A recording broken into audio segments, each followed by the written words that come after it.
당시가 산이에요. 네. 산이기 때문에 속이 망가진 분이 그냥 아무 때나 먹으면 속이 쓰여서 못 먹어요. 비타민C 같은 흡수가 잘 안 되잖아요. 네. 예를 들면 2000ml 먹으면 500~600ml 밖에 흡수가 안 돼요. 그리고 1000ml 이상이 그냥 대장으로 빠져나갑니다. 네. 비타민C의 효능을 100% 발휘 못해요. 그래서 복용법을 잘 지켜야 되는 거예요. 비타민C는 식후 30분도 아니고 식전도 아니고 에 먹는 게 제일 좋다. 그럼 가루를 먹을 것이냐 정제를 먹을 것이냐는요. 안녕하세요. 지식한산 구독자 여러분, 반어박이 웰리스 클리닉 반재상 원장입니다. 이황재입니다. 네.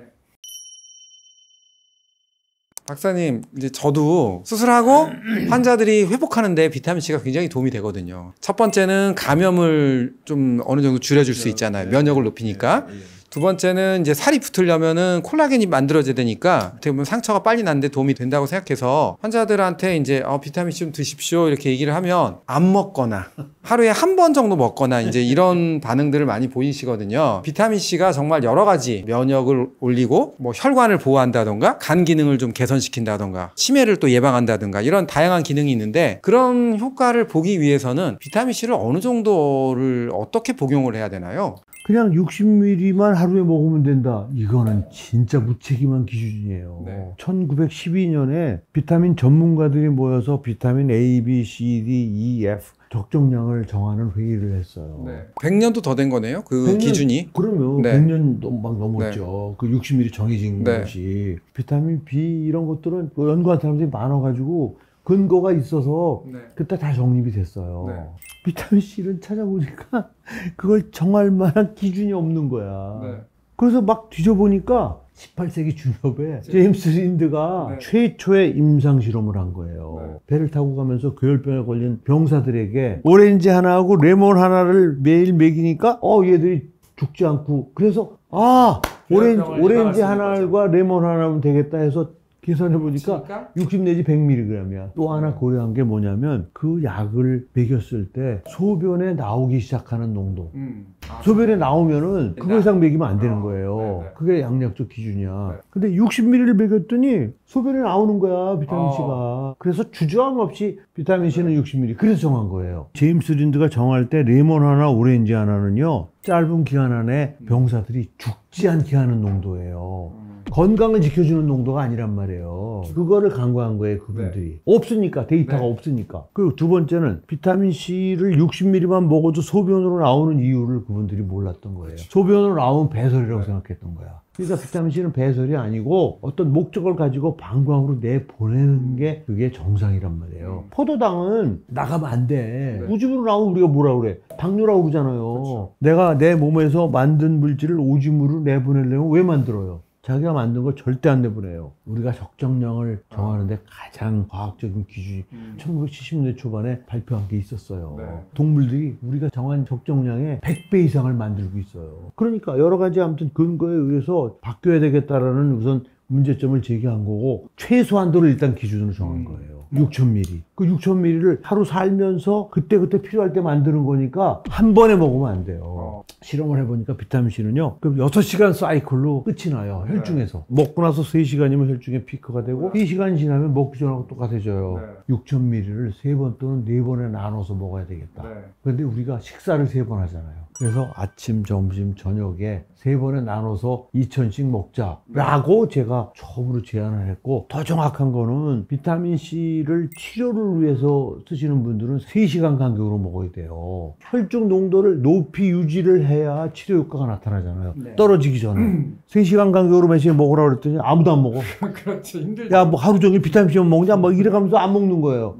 야, 이거는 이렇게 되면 이게 전파가 안 되겠다 해서 제가 6시간 간격으로 먹자. 근데 여기서 또 굉장히 중요한 게 뭐냐면 비타민C가 산이에요. 네. 산이기 때문에 속이 망가진 분이 그냥 아무 때나 먹으면 속이 쓰여서 못 먹어요. 비타민C는 식사 중간에 먹는 게 제일 좋다. 네. 식후 30분도 아니고 네. 식전도 아니고 반찬처럼 먹으라고 제가 말씀을 드립니다. 네. 사실 박사님이 너무나 중요한 얘기를 해주신 것 같아요. 우리가 비타민C를 그 60mg, 하루에 100mg 이렇게 먹으라고 하는 기준은 정말 오래전에 만들어진 기준이고, 비타민C 안 먹으면 생기는 그 병을 갖다가 간신히 피하는 수준, 그 수준의 양인 거고, 건강하게 살려면 그 동물들이 만들고 있는 그 비타민C 농도가 기준이 돼야 된다 이렇게 말씀하신 거죠. 살아있는 벤치마커죠.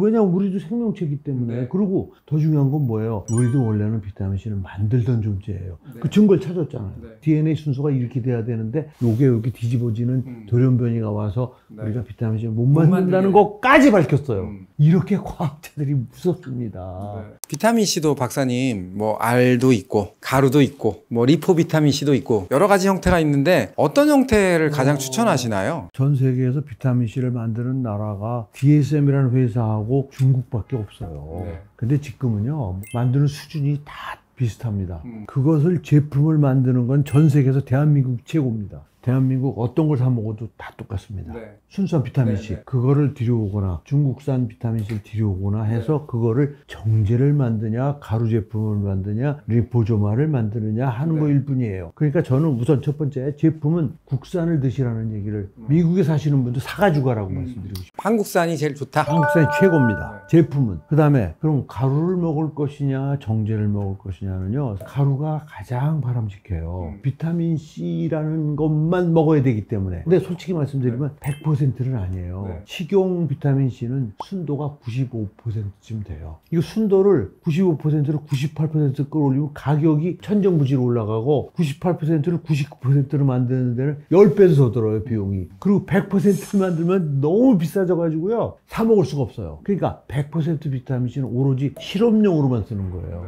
근데 실제 우리가 먹는 거는요 95%의 순도야. 왜냐하면 먹는 거는 100%를 먹을 필요가 없어요. 네. 그리고 이게 곡물을 가지고 만드는 거기 때문에 네. 5%가 딴 게 섞인다고 과학적 합성이 아니에요. 생합성이기 때문에 크게 문제되는 물질이 들어가지 않습니다. 가루를 드시면 수입해온 그걸 그대로 먹는 거기 때문에 가장 안전해요. 난 그래서 꼭 가루를 먹으라고. 힘들어도 물 한 모금 넣고 탁 가루 탁 녹이니까 괜찮더라고. 그리고 꾹 삼키면 신맛을 못 느껴. 훈련하면 금방 돼요. 근데 나는 죽어도 가루 못 먹습니다. 너무 쉽니다. 그런 분들은 정제를 먹으면 돼요. 알약을 또 못 삼키는 분들이 있어. 그런 분들은 그러면 가루 드셔야지 뭐 어떻게 할 수 없죠. 그리고 이제 많은 분들이 이제 리포조말 비타민 C를 얘기하시는데, 리포조말을 나는 꼭 드셔야 되겠다 하시는 분은 아주 제한적으로 하루에 6알을 먹으면 혹시 한 알만 드신다든지, 리포조말 다 먹는 건 안 돼요. 왜냐면 리포조말 드시면은 대장까지 비타민 C가 안 가요. 다 흡수되기 때문에. 다 흡수가 돼버리기 때문에 대장을 통해서 면역 기능 올라가는 게 무지무지 중요합니다. 대장에 있는 균을 바꾸는 효과가 리포조말 비타민 C는 없습니다.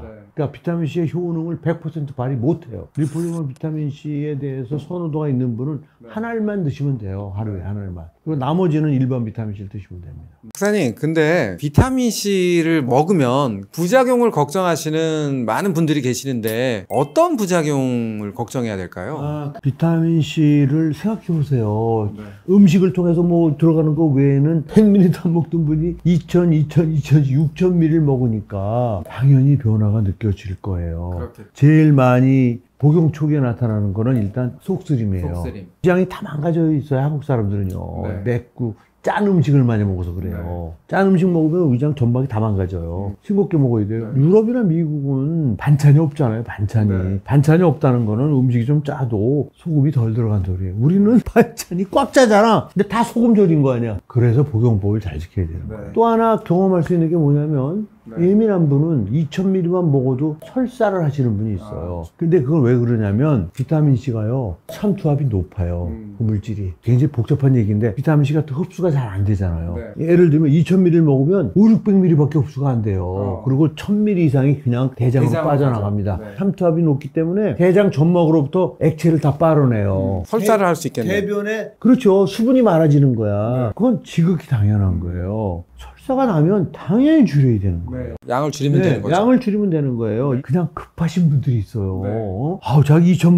먹었더니 너무 좋다는 거야. 4,000, 5,000씩 막 올리는 거야. 괜찮아요, 올려봐요. 그랬더니 설사가 나네요. 그건 당연한 거예요. 저는 40년 동안 어떻게 했어요? 2,000 먹다가 10년 지나서 3,000, 또 10년 지나서 4,000. 그렇게 했기 때문에 나는 설사를 전혀 안 한 거예요. 제발 그렇게 해야 되는데 설사 안 날 때까지 올리시는 거 괜찮아요. 비타민 C는 적게 먹는 게 문제지 많이 먹는 건 문제가 아니에요. 그런데 아주 이상하게 비타민 C를 드시고 났더니 변비가 생겼다고 그러는데 그거는 그런 분도 계시더라고요. 변비에 대해서 이해가 잘 없어서 그런 것 같아요. 대변 습관이 너무 좋아가지고 저는 아침에 진짜 아무 생각도 없어요. 그냥 의례적으로 화장실 가서 딱 앉으면 자동으로 나와요. 대변 보는 거는 습관이라는 거예요. 그 습관을 잘 들여야 돼요. 저는 잘 먹잖아요. 그래서 항상 뭐 충분한 양의 변이 나와. 근데 어쩌다가 점심을 그냥 뭐 요만한 거로 때우거나 그러잖아요. 그 다음날 변이 안 나와요. 대변량이 줄어드는 거예요. 네.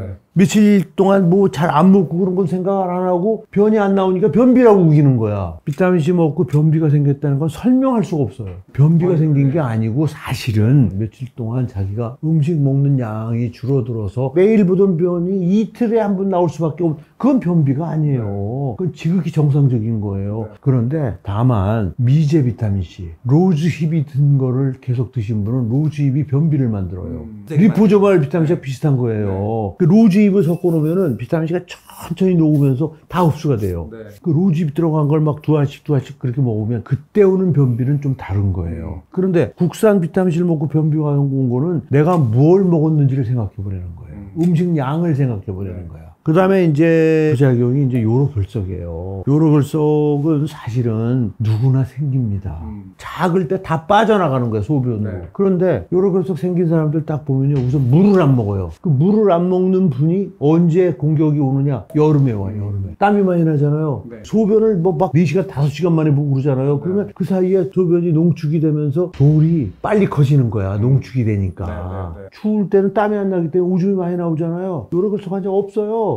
소변이 생기는 속도가 늦으면 돌이 생겨서 그놈이 걸릴 가능성이 높아지는 거예요. 그걸 알면 너무 간단해요. 여러분들 비타민C가 요로결석하고 관계가 없다고 얘기할 수가 없어요. 대한민국 사람에게 제일 많이 생기는 돌이 칼슘 옥살레이트. 근데 비타민C가 먹고 대사될 때 나오는 게 옥살산이에요. 그러니까 관계가 있을 수 있어요. 그렇지만 그 두 놈이 만나서 돌이 만들어지더라도 물을 많이 먹으면 돌이 커질 수가 없어요. 거기다가 칼슘하고 옥살산이 만나는 화학 반응을 억제해 주는 게 비타민 B6예요. B 컴플렉스를 하나를 먹거나 또는 마그네슘이 그 반응을 억제해요. 요즘 뭐 마그네슘도 많이 드시잖아. 그러니까 마그네슘하고 비타민 B 컴플렉스 드시고 물 많이 드시고 그러면요, 비타민C 안 먹을 때도 돌이 생기던 분이 비타민C 먹으면서 그런 조치를 했기 때문에 비타민C에 의한 건강 개선 효과를 풀로 만끽하면서 돌 문제도 오히려 해결되는 거예요. 비타민C가 너무너무 여러 가지 좋은 효과가 있지 않습니까? 그 효과를 속 쓰른다고 안 먹는다. 너무 안타깝죠. 비타민C를 통해서 우리가 메가도스를 하고 뇌를 보호하는 효과라든가, 그다음 우리의 혈관을 보호한다든가, 그리고 여러 가지 암도 예방하는 효과도 있고 면역도 강화시키고 정말 여러 가지 좋은 효과를 우리가 누릴 수가 있는데, 처음에 좀 불편한 부분들 있지 않습니까? 속이 쓰인다던가, 그 다음에 설사를 한다던가, 돌에 대한 걱정이 있으신 분들, 이런 분들도 부작용에 대해서 이해만 충분히 하신다면 메가도스를 시작하는데 저는 아무 문제가 없다고 생각하고요. 오늘 박사님 너무 유익한 시간 주셔서 감사합니다. 네, 저도요. 네. 이상으로 마치겠습니다. 감사합니다.